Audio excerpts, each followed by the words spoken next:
You've been tired for years, and no amount of sleep will fix it. Not the kind of tired that comes from hard work, the kind that sits in your bones like cement, the kind that makes 17 alarms feel like not enough to pull you from the gravity of your bed.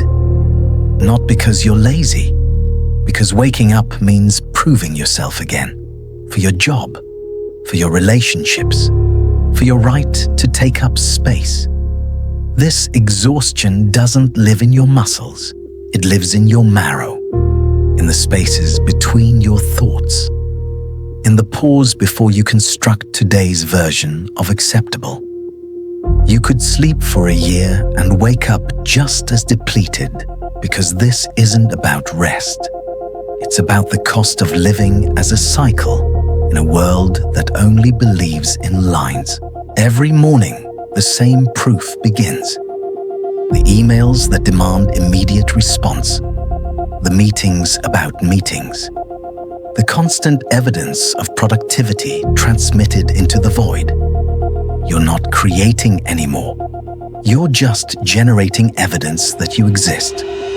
Your phone charges beside your bed, 87 unread messages by morning. Each one someone else's urgency becoming your emergency. You've trained yourself to react before you reflect, to be available before you're even awake. The modern world has eliminated natural endings. No sunset to stop work. There's electricity.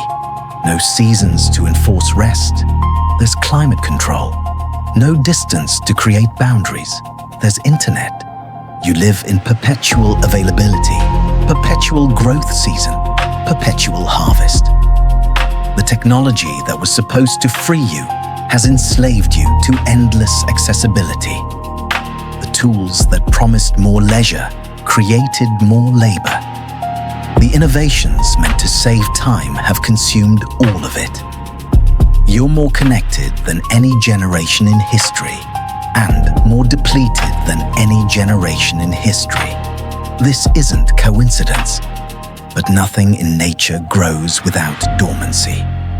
Even stars burn out without periods of collapse and renewal.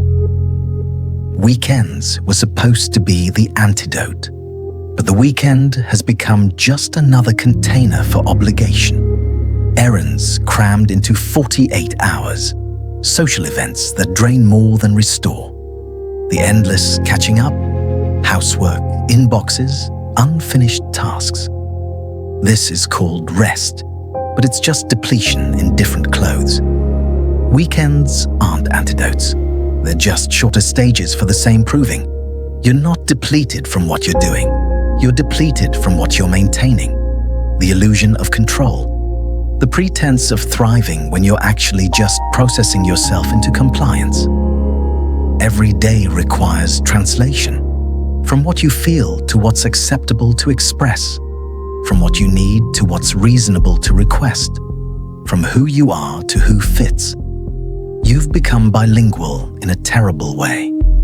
Fluent in the language of productivity, forgetting your native tongue of humanity. Your calendar is full, but your life feels empty. You're connected to hundreds online, but lonely in your own home. You have endless entertainment, but you're profoundly bored. This is the paradox of modern depletion. You have everything and feel nothing, do everything and experience nothing, are everywhere and exist nowhere. From the beginning, you were taught that stillness is suspicious. Don't be lazy. Don't waste time. Make yourself useful. Childhood afternoons that might have been spent daydreaming became homework hours, sports practices, piano lessons, obligations stacked like bricks. The equation got learned early. Worth equals output, value equals velocity. Love requires labor. Children know something before it's trained out of them. A 4-year-old will spend 3 hours building a block tower just to knock it down. Not for the result, but for the process. Not for the achievement, but for the experience. They understand what gets forgotten. Effort without urgency, work without worship, doing without depleting. And the body remembers that joy long after the mind forgets. And your body learned. Every time you sat still too long, the eyes of authority were there. Every time you wanted to pause, someone's voice insisted you keep moving. Those voices became internal. Now, when you sit in quiet for even a few minutes, a subtle panic rises. The chest tightens, the legs bounce, the mind races to justify existence with activity. This is why rest feels dangerous, why naps feel guilty, why silence feels unbearable. It isn't that you don't know how to rest, it's that you were taught not to. Rest became rebellion, stillness became shame. There's a different quality to the tired that comes from moving the body, hauling furniture, planting a garden, dancing too long at a wedding. That tired feels good. Muscles ache, but spirit hums. Contrast that with the tired that comes from 8 hours of back-to-back meetings. That tired doesn't restore, it hollows. This is the exhaustion of abstraction. You don't make things anymore. You make presentations about things. You don't solve problems. You have meetings about problems. You don't create value. You create the appearance of value. You spend more energy appearing productive than being productive. More time documenting work than doing work. More effort on the optics of effort than the effort itself. It's depleting to live at such a remove from reality, to spend life force on representations instead of real things. That feeling when you cook an actual meal? Build something with your hands. Fix something that was broken. That different quality of tired, satisfying, grounding, real. That's the body remembering what effort is supposed to feel like, connected to outcome, married to meaning, wedded to the world. But most of your depletion comes from the meta layer of work, work about work. For every hour of real work, 3 hours discussing the work. For every decision made, 5 meetings about the decision. For every problem solved, 10 presentations about the problem. You spend 6 hours in meetings about work that would take 2 hours to actually do. The meetings have meetings. The committees have subcommittees. The planning requires pre-planning. This meta layer of work is uniquely depleting because it never touches reality. It never produces the satisfaction of something done, only the anxiety of something discussed. It's like eating pictures of food instead of food. You go through all the motions but receive no nourishment. You've been carrying extra responsibilities, solving everyone's problems, being the reliable one who never says no. Then you get sick or take leave, certain everything will collapse. Months later, you return to find everything's fine. Someone else ran the committees. Someone else solved the problems. The world adapted. The revelation is crushing and liberating simultaneously. Crushing because the sacrifice wasn't necessary. Liberating because the sacrifice wasn't necessary. Your indispensability was a myth that kept you moving. The terrible, liberating truth. The machine doesn't need you specifically. It just needs bodies to feed it data, attention, time. Your irreplaceability was a story that kept you depleted. The system would consume whoever was available. This isn't about your value. It's about the lie that your value depends on your exhaustion. Every system that depends on your depletion knows exactly what it's doing. Depleted people don't question, don't resist, don't imagine alternatives. They're too tired to revolt, too worn to wonder if there's another way. your tiredness is profitable, not to you, but to the systems that feed on it. Every time you push through instead of pausing, every time you override your body's wisdom instead of listening, every time you caffeinate instead of rest, you're collaborating with forces that benefit from your depletion. It isn't only systems that feed on your depletion. Sometimes it's people. Entire relationships are built around it. The co-worker who bonds only through complaining about impossible deadlines. The friend who always needs to vent. The family that treats tiredness as proof of devotion. If you're not depleted, you must not be doing enough for them. Exhaustion becomes the currency of connection. Who's busier? Who's more drained? Who sacrifices more? Stories of depletion swapped like soldiers trading scars, mistaking shared suffering for intimacy. But depletion is contagious. When you surround yourself with people who normalize it, your nervous system takes it on. You calibrate to their burnout. Their exhaustion becomes your baseline. Their overwhelm becomes your normal. And when you begin to rest, to reclaim energy, a subtle threat emerges. Will they still belong to you if you're no longer depleted with them? Some will resent your restoration. They need you exhausted to justify their own exhaustion. They need you depleted to feel less alone in their depletion. Your rest becomes their accusation. Others will rise to meet it. Will see your reclamation and remember they're allowed to reclaim too. But either way, something becomes clear. Real connection isn't forged in fatigue. It's forged in presence.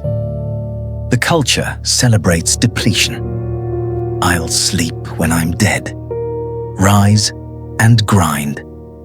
As if tiredness were an achievement. As if destruction for productivity were the highest form of existence. But what if your tiredness is integrity?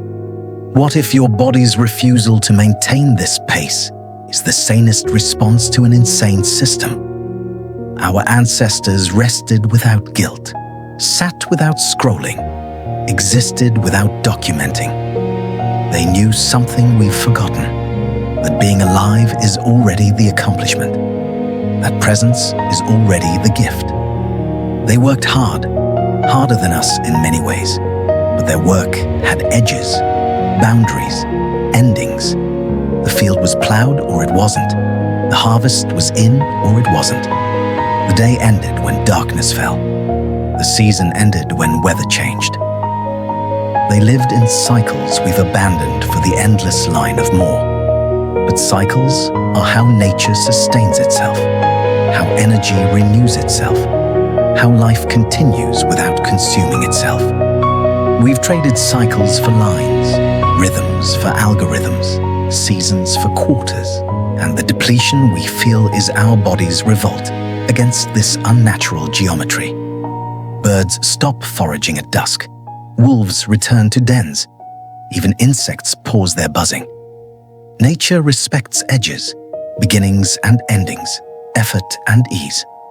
Only humans keep pushing past sunset, screens glowing into midnight as if light means limitless energy.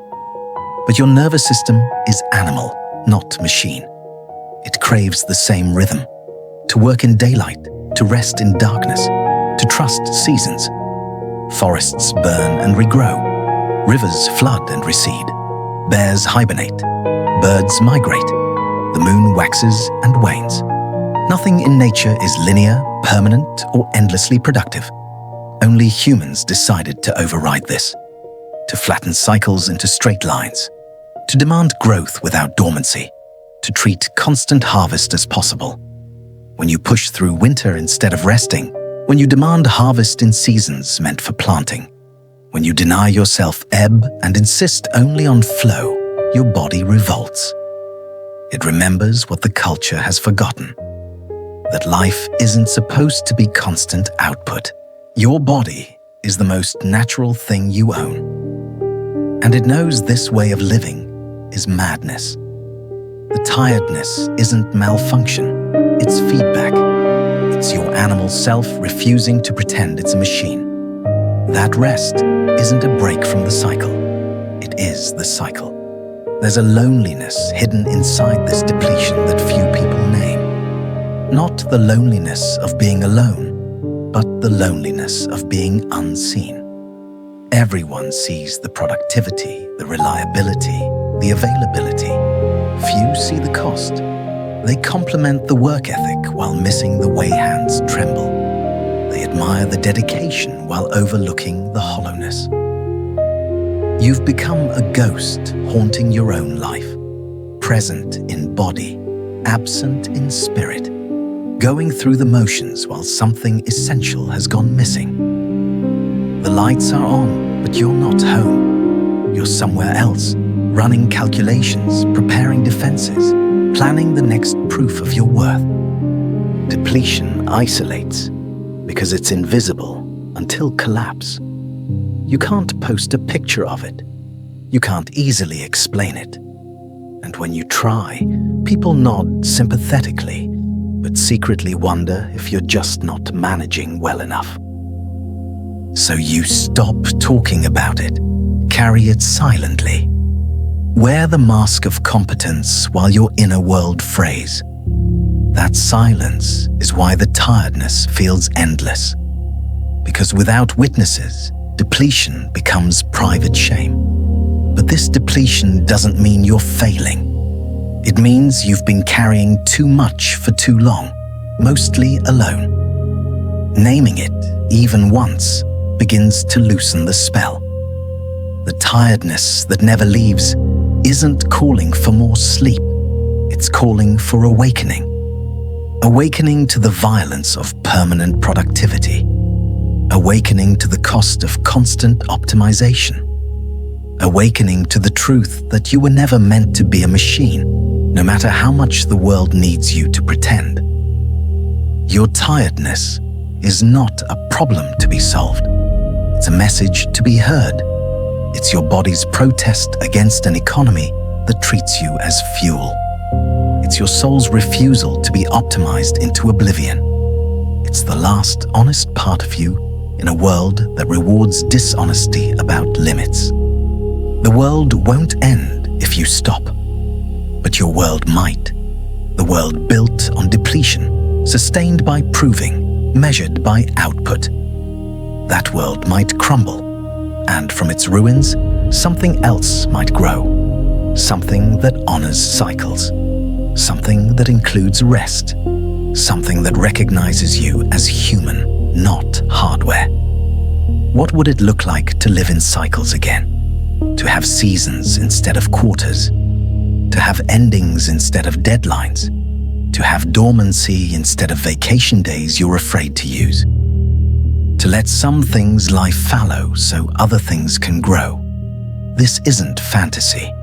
This is how every living thing except modern humans still operates.